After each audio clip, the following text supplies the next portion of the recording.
Alaba a Yeshua, mi luz y mi rey, me dio vida nueva, me llamó por mi nombre, su amor no termina, su voz me llamó, Kadosh, Kadosh, él es digno de honor. Yeshua, te doy mi alabanza, tu nombre es fuego que nunca se apaga, Roja Kodesh, ven y lléname, mi corazón es tuyo por siempre, amén.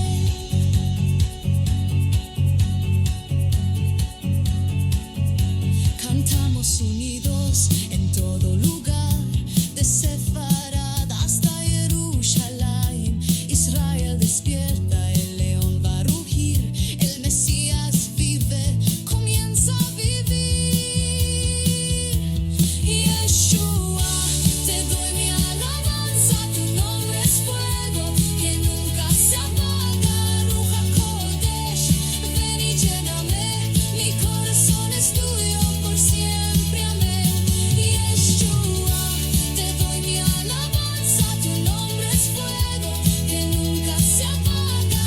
Ruja Kodesh, ven y lléname, mi corazón es tuyo por siempre, amén, por siempre, amén.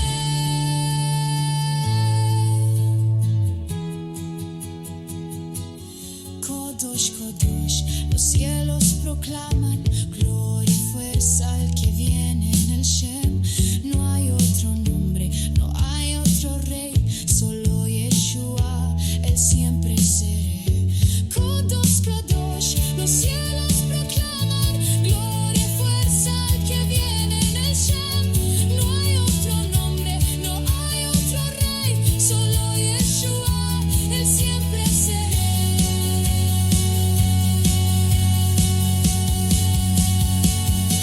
Yeshua, te doy mi alabanza, tu nombre es fuego que nunca se apaga. Roja Kodesh, ven y lléname, mi corazón es tuyo por siempre, amén. Yeshua, te doy mi alabanza, tu nombre es fuego que nunca se apaga.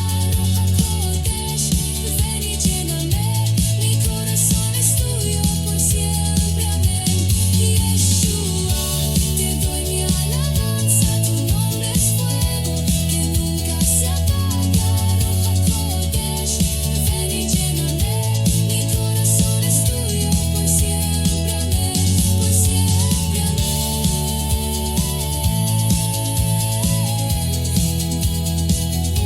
Por siempre,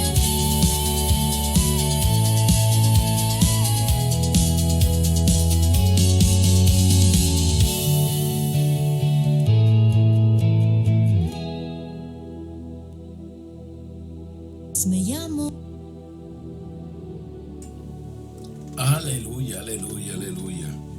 Oramos en esta hermosa tarde. Shabbat Shalom a todos.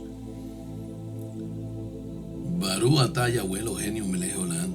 Acherque de Shanum es mi botabes mi Manu la asobe de videtora. Bendito eres tú, Yahweh Elohim, nuestro Rey del universo, que nos ha apartado con sus preceptos y nos ha ordenado ocuparnos en la palabra de tu Torah. Seguimos hablando sobre la parashá número 41, Pinhas, en número capítulo 25, versículo 10 al número 29, versículo 40. Aleluya. Y hoy vamos a tocar la segunda liyá porque no la pudimos tocar en el video anterior. Esta vez tocamos la segunda, tercera y cuarta. Amén. Así que el Eterno les continúe bendiciendo. Shabbat Shalom a todos los que se van conectando. Amén. Como dije, esta es la parashá Pinhas, de número 25, 10 a número 29, versículo 40. Amén, mis hermanos. El Havdará está en Jeremías, capítulo 1, versículo 1 al capítulo 2, versículo 3, y Primera de Reyes, capítulo 18, versículo 46, versículos 19 al 19, 21, capítulo 19, versículo 21. Amén, mis hermanos. Así que en esta hora yo quiero que usted esté conmigo, porque vamos a hablar, ¿verdad?, que de Pinhas, que significa boca de serpiente. Y habíamos hablado de la porción escritural de esta semana, que trata acerca de la reacción de uno de los hombres más ilustres de los hijos de Israel en tiempos de Moisés. Pinhas, así es, mis hermanos, Pinhas, que significa boca de serpiente, quien, movido por el celo del honor de Yahweh, actuó de forma única para tratar un caso grave que ponía en peligro la existencia misma del pueblo hebreo. El Eterno premia su acción. Esta porción también nos enseña acerca de la justa demanda hecha por las hijas de Zelofehad en relación con la porción de la tierra dada a sus descendientes. Y por último se nos informa de la elección de Yehoshua como sucesor de Moisés, así como la concerniente acerca de las leyes de los sacrificios para las festividades. Había hablado en el otro video que decía fanatismo o fidelidad. La parashá de Pinhas es sin duda una de las porciones más provocadoras de la Torá. El acto de Pinhas, atravesar con una lanza a un hombre israelita y a una mujer madianita, mientras mantenían una relación en el contexto del culto idolátrico, ¿verdad? Ha desatado durante siglos un debate teológico y moral. Fue un acto de celo sagrado o una explosión de fanatismo violento, y más aún que espera que Yahweh de nosotros al prestar este relato. A primera vista, la Torá parece alabar la acción de Pinhas. Yahweh le otorga mi pacto de paz, Bereti Shalom, y lo nombra sacerdote. Pero como señala Sofonos, este acto de paz no legitima la violencia como camino habitual, sino que representa un equilibrio restaurado tras un acto excepcional de un contexto de profunda crisis moral en el campamento de Israel. Pinhas actuó cuando el liderazgo se encontraba paralizado, y lo hizo no por venganza personal, sino por celo. Quiná, celo, quiná por Yahweh. Sin embargo, el Midrash Tanhuma advierte que el celo de Pinhas no se presenta como modelo a seguir indiscriminadamente. El celo sin guía puede transformarse en violenta e injustificada.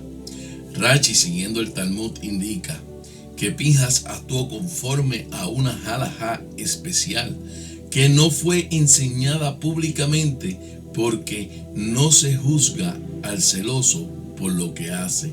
Sanedrín 82a. Esto nos obliga a ser extremadamente cuidadosos a la hora de interpretar la historia. Antes del 7 de octubre, cuando la violencia volvió a golpear con fuerza a Israel, muchos optamos por una lectura más pacífica y contextualizada del relato de Pinhas. Veíamos en el producto de su tiempo un momento de fundación nacional donde la desviación religiosa amenazaba la integridad de un pueblo recién formado. Pero hoy, en un mundo donde resurgen los cultos de odio, donde hay quienes glorifican el asesinato, las violaciones masivas o el antisemitismo, el relato requiere una dimensión inquietante. La pregunta es, ¿debemos responder con fuerza? O la siguiente pregunta, ¿qué significa defender la fe hoy? El rabino Jonathan Sacks advierte que el fanatismo religioso es la corrupción de la religión. Pinhas dice que Sacks fue una excepción y no una norma. Su acción fue aceptada por Yahweh solo porque no se trató de una expresión de odio, sino de desesperación moral en defensa de una idea o de un ideal. Pero nuestra tarea no es emular a Pinhas, literalmente, sino aprender a transformar el celo en responsabilidad, en ética, en construcción. Albert Einstein dijo una vez: no se puede vencer un ejército organizado y malvado sin otro ejército organizado. Es una frase incómoda, pero tal vez cierta. No siempre se puede detener la violencia con consignas de paz. A veces la defensa activa es necesaria, pero incluso cuando se debe responder con fuerza, nuestra brújula ética no debe desviarse. La Torá no busca reproducir actos de venganza, sino que exige que el uso de la fuerza esté siempre subordinado a valores más altos. La verdadera enseñanza de Pinhas entonces no es una glorificación de la violencia, sino una advertencia sobre lo que ocurre cuando se permite que el caos, la idolatría y la injusticia se propaguen sin respuesta. Pero también es un llamado a la moderación, a no normalizar la violencia como mecanismo habitual. Como enseña el rabino Samson Rafael Irish, la paz otorgada a Pinhas no fue la consecuencia directa de sus actos violentos, sino un regalo que Yahweh le otorga para que no vuelva a ser necesaria otra lanza. Hoy, más que nunca, necesitamos discernimiento, no para justificar el extremismo, sino para no quedarnos paralizados frente al mar. Que Yahweh nos ayude a no descender moralmente como lo ha hecho el mundo. Que el ejemplo de Pinhas no sea de modelo de conducta, sino un punto de reflexión, que aun cuando debamos enfrentar el mar con determinación, nuestra meta siga siendo siempre la paz, el shalom. Amén, mis hermanos. En esta hora entramos en la segunda aliyá de esta hermosa parashá, mis hermanos. Una hermosa parashá. Aleluya. Dice en Números capítulo 26, versículo 5. Y para los que no me conocen, perdónenme, soy el Roe Carlos Reyes del Ministerio Internacional Restaurando la Casa de Israel, junto con mi esposa, la pastora Cecilia NG. Amén. Así que en esta hora seguimos en Número capítulo 26, versículo 5. Reubén, el primogénito de Israel, descendiente de Rubén, de Hanoc, la familia de los Jonaquitas, de Palú, la familia. Este texto nos muestra la importancia de la familia en Israel. La palabra Mishpahat es familia. Es mencionada 84 veces en esta aliyá. Y esto nos enseña una verdad muy importante, que Yahweh le importa mucho la familia. Números 26, versículos 5 al 51. Este pasaje vemos el aumento y la disminución de las tribus desde el último censo. Algunas tribus aumentaron considerablemente y otras perdieron bastante, pero el resultado final fue muy parecido al anterior, con solo 1,820 personas de diferencia. Rubén en el primer censo tenía 46,500 y en el segundo censo tuvo 43,730, una diferencia de 2,770. Simón tuvo 59,300 en el primer censo. En el segundo censo 22,200, una diferencia de 37,100. Gad tuvo en el primer censo 45,650, en el segundo censo 40,500, para una diferencia de 5,150 menos. Yehudá tuvo 74,600. El segundo censo lo subió a 76,500, una diferencia arriba de 1,900. Yisahar, primer censo tuvo 54,400, en el segundo censo 74,300, para una suma total de 9,900 arriba. Zebulón 57,400, tuvo 60,500 en el segundo censo, para 3.100 arriba. Manasés ha sido una de las más que ha subido, porque tuvo 32.200 en el primer censo, pero tuvo 52.700 en el segundo censo, para un total de 20.500. Efraín tuvo 40.500 y segundo censo 32.500, pero tuvo menos 8.000. Benjamín 75.400 subió a 45.600 por un total de 10.200. Dan 62.700 tuvo 64.400 para 1.700. Asher 41.500 tuvo 53.400 en el segundo censo para 11.900 hacia arriba. Y Neftalí 53.400 y 45.400 en el segundo, menos 8.000. Sumamos todo el primer censo, hubieron 603.550. En el segundo censo hubieron 6.730 para menos 8.820. Si todas las tribus hubieran crecido como la tribu de Manasés, un 63.7% de aumento en 38 años, el pueblo entero hubiera tenido 384.450 varones más. En total, 988.000. La falta de crecimiento es debido al pecado en el pueblo. La falta de entrega a la obediencia a los mandamientos es la mayor causa de falta de crecimiento en el pueblo hebreo. Las guerras, la civilización que han causado que el pueblo hebreo no sea muy grande son resultados de la falta del compromiso con la Torá. El pueblo ha parecido de compromiso, hay una falta de compromiso. La gente se enoja de nada, la gente se enchisma de nada, la gente se cambia de iglesias, de congregaciones, de la nada. No me gustó aquí, me muevo para allá. No me gustó allá, me muevo para allá. No hay una falta de compromiso. Todo me hiere, todo me hace sentir mal, todo me duele, todo lo que hacen no me gusta. Mire, mi hermano, usted tiene una falta de compromiso de la Torá. Porque si usted tiene una falta de compromiso de la Torá, a menos que se predique otra cosa, es como único, usted puede mudarse de algún lado, irse para otro lado. Pero mientras te están predicando la verdad, hay una falta de compromiso contigo.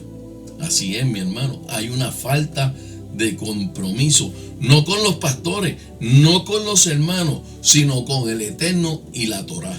Y te voy a decir algo, si estás aprendiendo Torá, y si aprendiste y estás caminando bajo la Torá, y estás aprendiendo a caminar y a ser obediente a los mandamientos, y te da con regresar atrás de donde saliste, estás tirando la Torá por el piso. Así bendito, así mismo es. Le estás dando la espalda a Yahweh. Esto no se trata de religión, esto se trata de seguir los preceptos, los estatutos y los decretos y los mandamientos de Adonai. Por eso te dije una vez, ¿estás dispuesto a seguir los mandamientos? Porque estamos saliendo de Roma. O sea, te lo voy a explicar más sencillo. Estás saliendo del cristianismo. ¿Vas a volver otra vez? Ten mucho cuidado con lo que estás haciendo. Porque esto se trata de tener un compromiso con la Torá. El pueblo de Israel podría haber sido el más numeroso de todos los pueblos del mundo si la Torá hubiera sido la regla de vida para la mayoría. También te lo digo a ti, esto puede ser una bendición grande si verdaderamente obedeces la Torá. Este censo fue la base para el reparto de la tierra durante el tiempo de Yahoshua. Números 26:10. Después de eso la tierra abrió su boca y se los tragó con Corá, cuando murió aquel bando, y cuando el fuego consumió a los 250 hombres, vinieron a hacer un escarnamiento. Es decir, se convirtieron en una señal. Esta última porción del versículo de la Torá enmarca el hecho de que el caso de Corá, el Eterno colocó dicha sentencia como señal y memoria, para que no se acercase ningún hombre ante su presencia con aires de grandeza y usurpación. O sea, dejando establecido con este acto que el final de los que se rebelan en contra del sacerdocio, líderes o pastores, serán castigados con gran severidad. Números 26:14 dice: estas son las familias de los shimonitas, 22.200. En número 1:23 está escrito: los enumerados de la tribu de Simón fueron 159.300. Al comparar estos dos textos, vemos que la tribu de Simeón había perdido 37.100 personas desde el censo anterior. Fue severamente dañada por la plaga porque su jefe había abierto la brecha por medio de su pecado con Cosbi, la mujer madianita.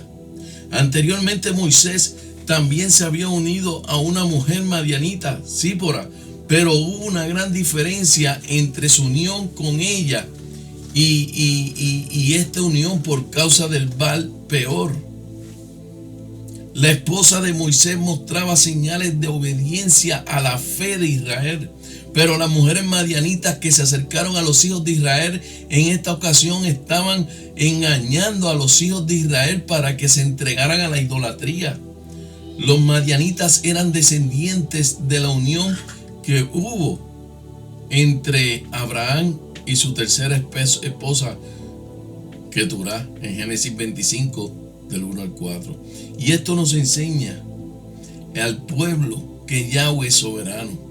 A pesar de las pérdidas debido al levantamiento desafiante encabezado por Coré, el desastre de las serpientes, la calamidad de Bilán y este episodio con Sinri, a pesar de todo, esta es la causa que el Eterno siguió adelante.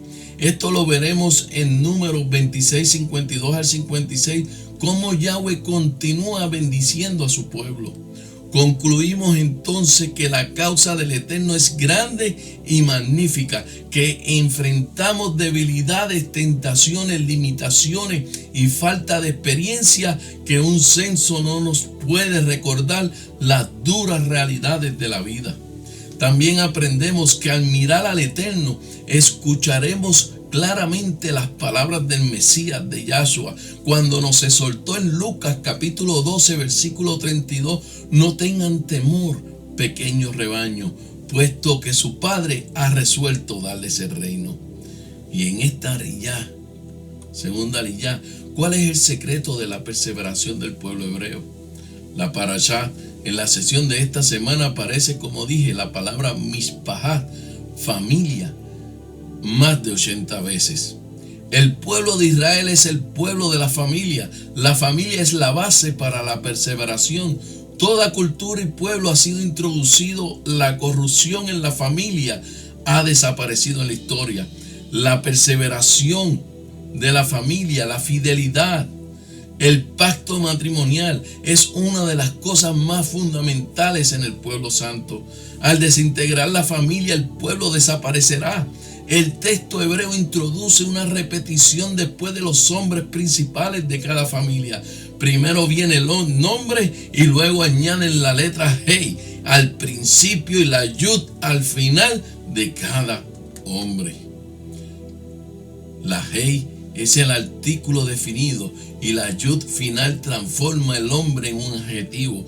Las dos letras Yud Hey son las primeras dos letras del nombre del Eterno. Algunas veces aparecen solo estas dos letras como abreviación del nombre sagrado. Encontramos el ejemplo en la palabra aleluya, que está compuesta por las dos palabras alelu, que significa alabar, y ya, que significa Yahweh o Yahshua HaMashiach, aleluya, que son las dos primeras letras del nombre. Al poner su nombre alrededor de cada familia de Israel, el Eterno quiso mostrar que cada una de ellas le pertenecían. Pero no solo eso, su nombre está puesto detrás y delante de cada nombre de familia, dándonos a entender que Él guardaba a cada familia.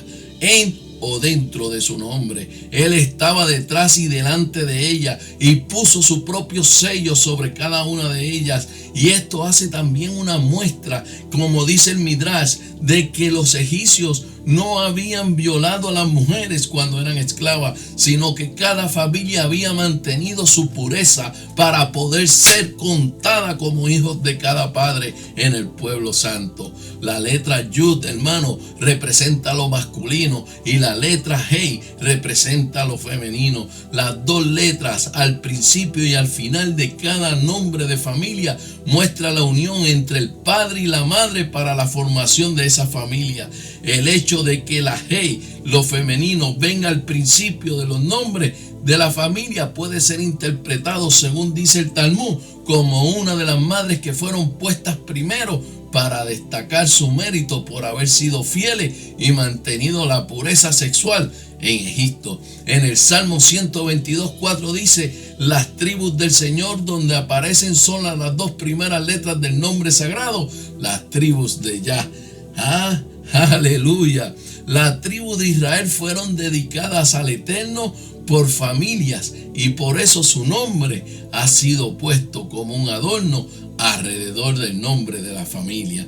El nombre de Imna o Yima aparece en este versículo. Ya tienen las dos letras del Eterno al principio y al final desde el nacimiento. Por eso la Torá no añade las dos letras en el nombre de la familia, sino la Hei al principio para honrar la fidelidad de su madre. El Eterno acampa alrededor de las personas y la familia que se han entregado a Él. Salmo 34:7. El ángel del Adón acampa alrededor de los que le temen y los rescata.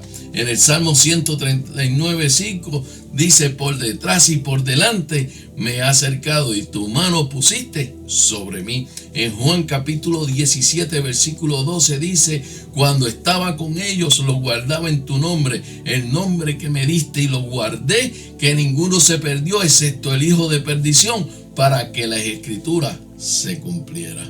Aleluya.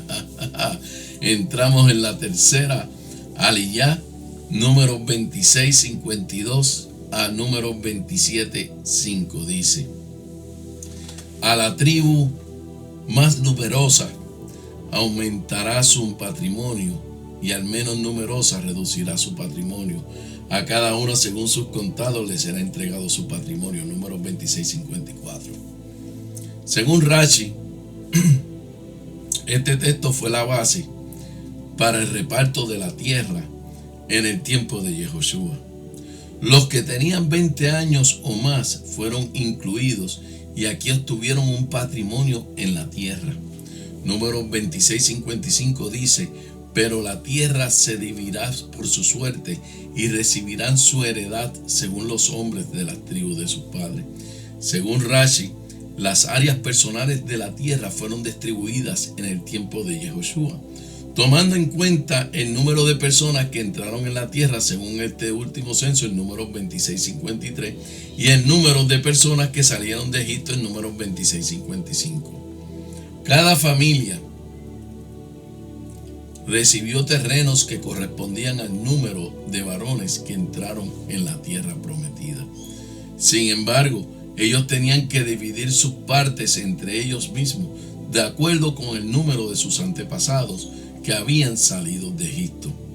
Ejemplos de reparto: los dos hermanos Alef y Bet salieron de Egipto.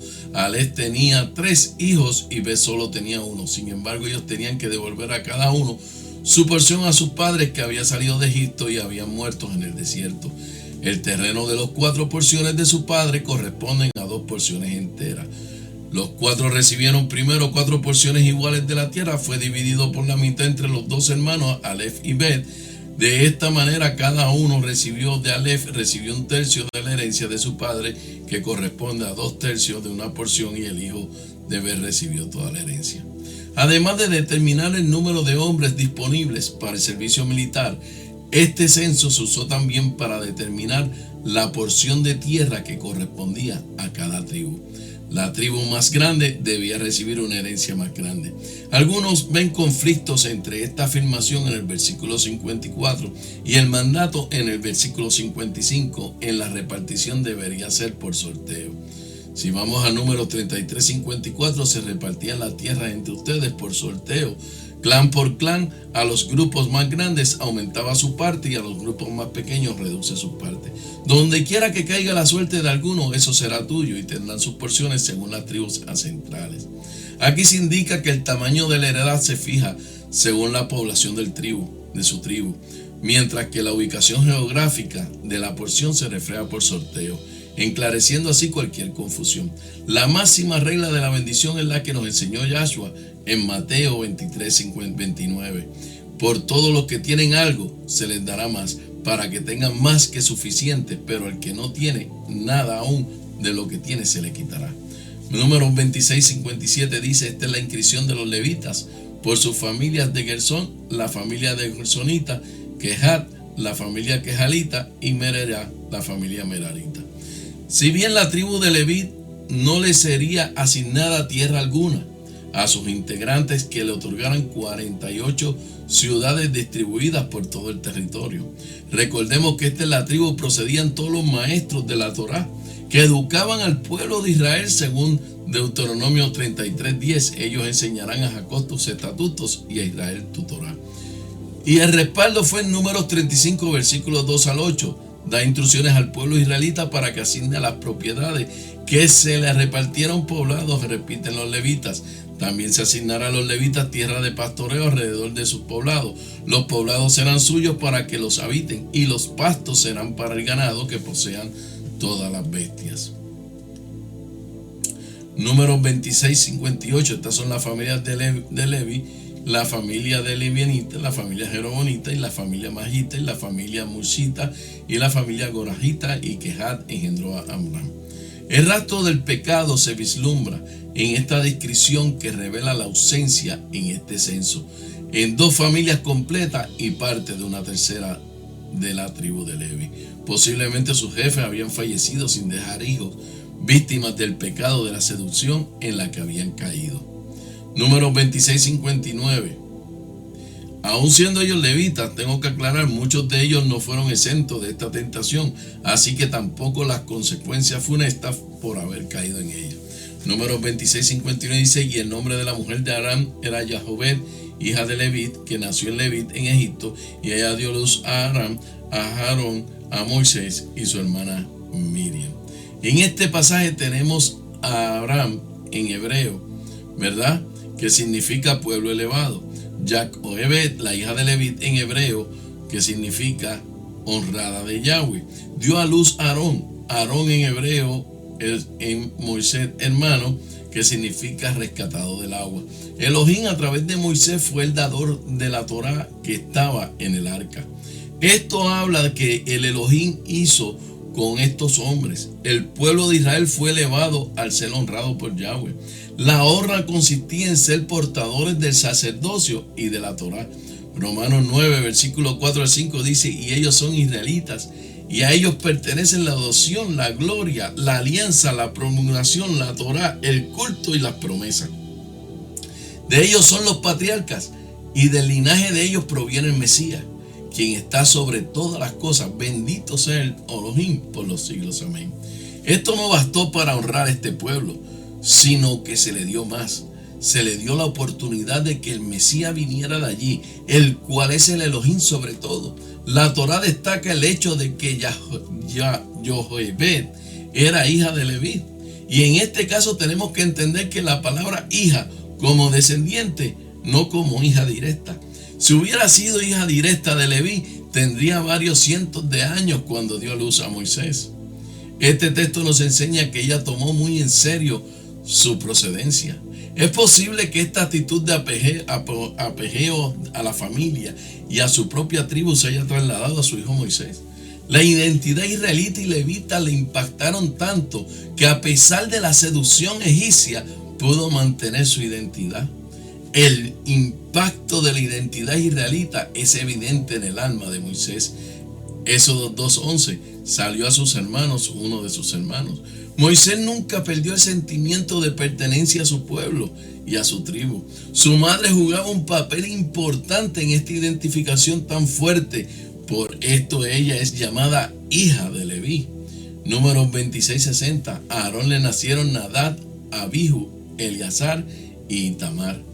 Para todo estudiante de Torá, le resulta sorprendente en estos versículos finales de Números 26, al percatarse que mientras todos los hijos de Aarón figuran en la narración, igual viviente y los que murieron, los de Moisés, no figuran para nada.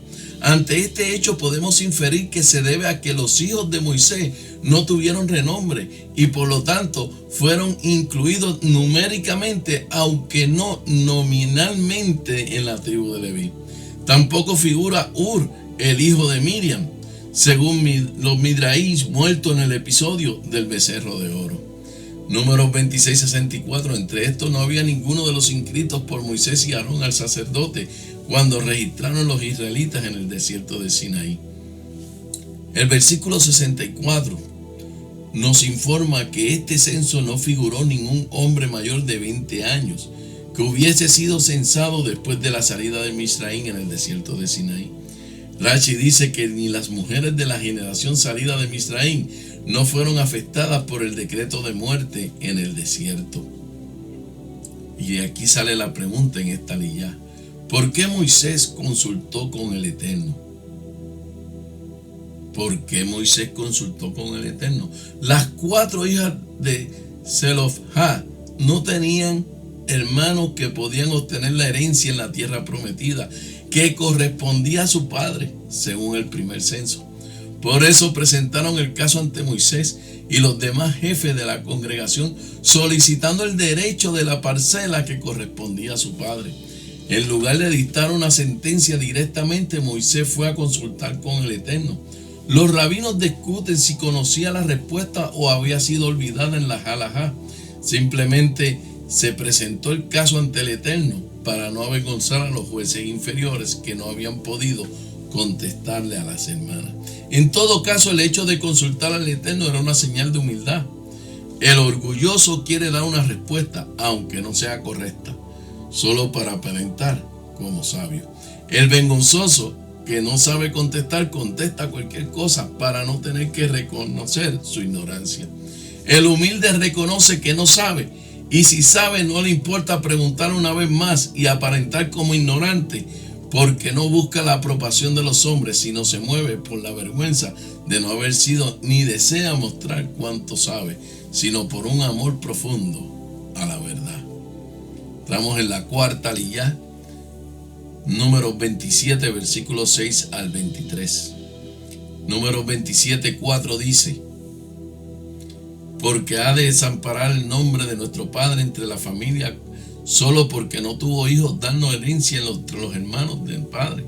Aquí hay un asunto de legislación en cuanto a la herencia de la tierra de Israel. Las diferentes porciones de la tierra de Israel fueron entregadas solo a varones. Lo había dicho, vamos a ver qué dice Números 27, 7 al 8. Las hijas de Sefolá tienen razón en lo que dicen, y ciertamente les dará herencia entre los hermanos de su padre, y pasará ella herencia de su padre.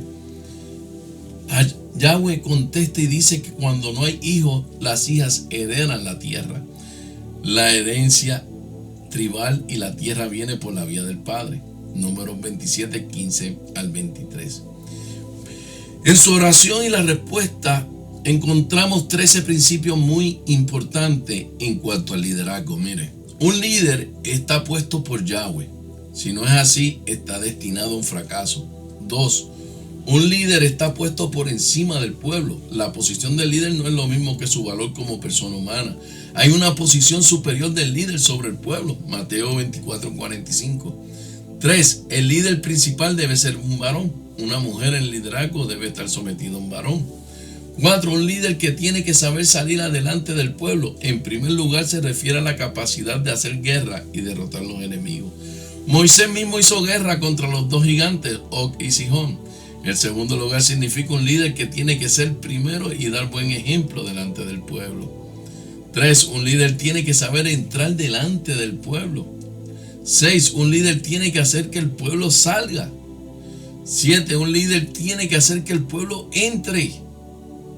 8. Un líder tiene la misma función que un pastor de ganado menor. Salmo 23 y Juan 10 nos enseña que el pastor hace que las ovejas no le falte nada. Un líder tiene que tener un buen espíritu. Yahweh dio testimonio del espíritu de Yehoshua.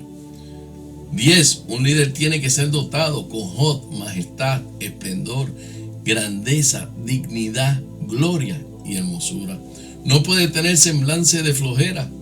11. Un líder tiene que vivir delante del Eterno y consultar con Él. Un líder tiene que hablar las palabras del Eterno. Y 13. Un líder tiene que ser reconocido por el pueblo.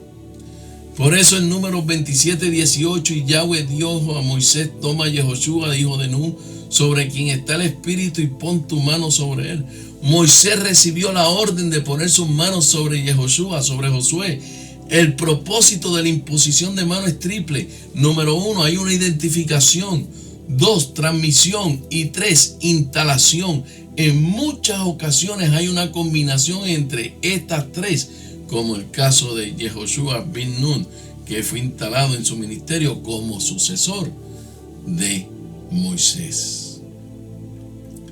Y salimos a la pregunta en esta hora: